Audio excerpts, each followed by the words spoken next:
What's up guys? Mayong adlaw sa inyong tanan. O syempre sa tanan ng mga taga Bisaya diha, mayong adlaw sa inyong tanan.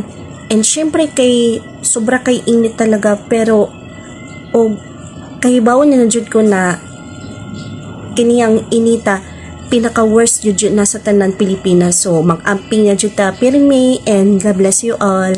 Og labas sa tanan is gusto jud ko na kahit bisag asa nga kung kwan ka ng tao gani is laban na jud ta sa kinabuhi o ginatunta nga mag-api na jud ta sa tong kaugalingon. So kinahanglan nato is mag-inom ta pirmi og tubig na bugnaw, og labas sa tanan is madala tag payong, o labas sa tanan is madala tawag ka ng payong syempre.